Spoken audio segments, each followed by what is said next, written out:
Hey, Bible nerds. So, for this Bible study, we are going to talk about Abigail. A lot of people probably don't even know who Abigail is, but which is good that we're doing two parts for all our Bible studies. So, for this part 1, we are going to learn about Abigail first, and then for part 2, we are going to do the um, break down and actually do the Bible study on a slower pace. All right, so here's for everyone who don't know Abigail. So let's set the scene. So Abigail is the woman who intervened, pretty much. So here you go. So here's the story. The sun beat down on the parched wilderness of Maon in the hills of Carmel.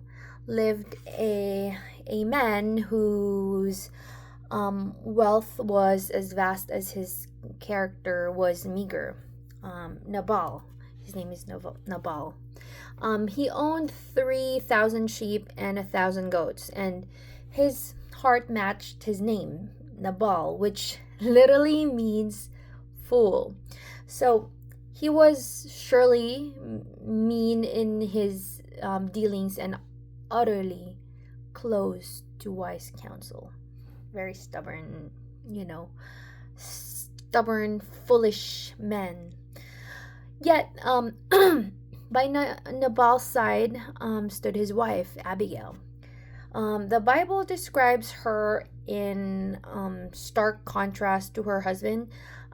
She was not only beautiful, but also a woman of extraordinary intelligence and good judgment. Her quiet wisdom was the only thing holding the foolish household together. Meanwhile, a man of destiny roamed the same rugged hills, David. So, yeah, this was during King David's time. So, David, God's anointed future king, was living, this was before he became king. So, living as an outlaw, fleeing the jealous, King Saul. So David was accompanied by 400 hardened armed men. It's like a miniature army in need of provisions. So the time came for the annual sheep shearing festival, a season of feasting and abundance at Nabal's estate. David, remembering or recognizing the customs of the land and remembering the courtesy he was owed, sent 10 young men to Nabal with a respectful greeting. For months, David's men had served as an unpaid wall around Nabal's flocks and shepherds, protecting them from raiders in the wilderness. David wasn't begging; he was making a claim on a debt of gratitude. The young men delivered David's polite message, asking for whatever Nabal could spare from his bountiful feast. Nabal's reply was a poisoned arrow of contempt, saying, "Who is David? Who is this son of Jesse? Many servants are breaking away from their masters these days." So he spat on David's service, dismissing him as nothing more than a runaway slave, and refused to give him a morsel. When David's men returned and delivered the insulting message, David's temper flared into a white hot consuming rage. The stress of years in exile, the constant injustice, and now this contempt from a greedy fool finally broke him.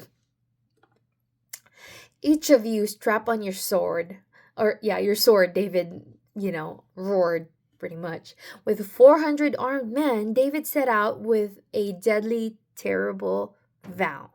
"May God deal with David, be it ever so severely, if by morning I leave alive one male of all who belong to him." So justice was not enough. David was bent on total annihilation. The storm of vengeance was marching toward Carmel. But God always prepares an agent of peace, of course.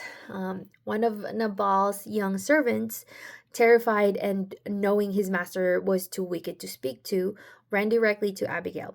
He laid out the terrifying facts: David's great kindness, Nabal's cruel insult, and the impending doom hanging over the entire household.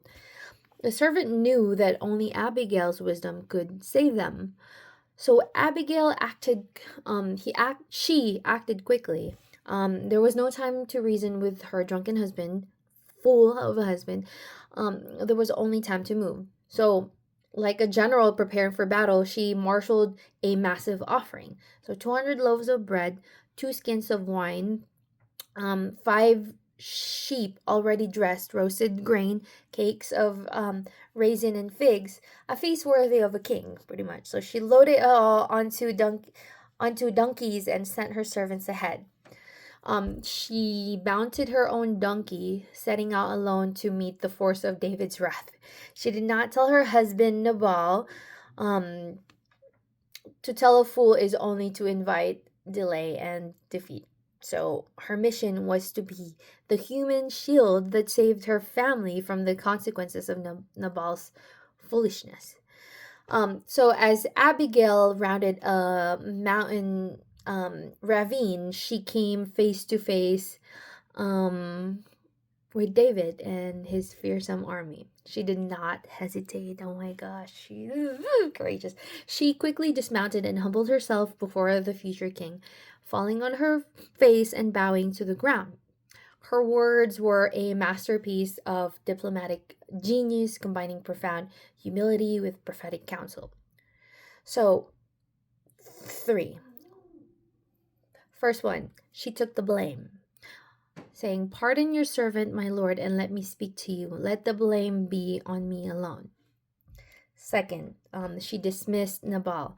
She asked David to ignore the fool, pointing out that her husband lives up to his name. And the third one, she appealed to David's destiny. This was the turning point. She didn't just ask for mercy, she reminded him of his calling. The Lord has kept you from bloodshed and from avenging yourself with your own hands. So she warned him that if he slaughtered the innocent, the staggering burden of needless bloodshed would haunt him when the Lord fulfilled his promise and made him ruler over Israel. Wow. So Abigail didn't just save her household, she saved David from a sin that would have marred his kingship. So David was immediately struck by her own wisdom and her deep faith. His anger dissolved in the face of her righteousness. He realized he was standing on the brink of a terrible, irreversible mistake. "Praise be to the Lord, the God of Israel, who has sent you today to meet me," David said. "May you be blessed for your good judgment and for keeping me from bloodshed this day and from avenging myself with my own hands." So that's on 1 Samuel 25, verse 32 to 33, by the way. So he accepted her gifts and sent her home in peace. When Abigail returned, she found Nabal hosting a royal banquet, completely drunk. She waited until morning when he was sober and then told him everything. Upon hearing that his life and fortune had been a hair's breadth from destruction, the life left Nabal. So his heart failed him and he became like a stone. And 10 days later, the Lord struck Nabal and he died. So God, not David, took the vengeance. So sometimes, all we have to do is to be still and God will do all the work. So, So David recognized the hand of God, saying, "Praise be to the Lord who has upheld my cause against Nabal. He has kept his servant from doing wrong and has brought Nabal's wrongdoing down on his own head." David then sent for Abigail, and the wise woman who had saved his honor and his life became his wife. So Abigail became David, the future king's wife. She was elevated from the house of the fool to the household of the king. What a beautiful story. I love that. And I know a lot of people do not know about the story of Abigail, but she is so courageous. And, that's the story of Abigail. So now you know. So on our part two, when we dive deep into our Bible study, now you know a little bit about Abigail. So I'll see you all on part two. Thank you for watching. Stay curious.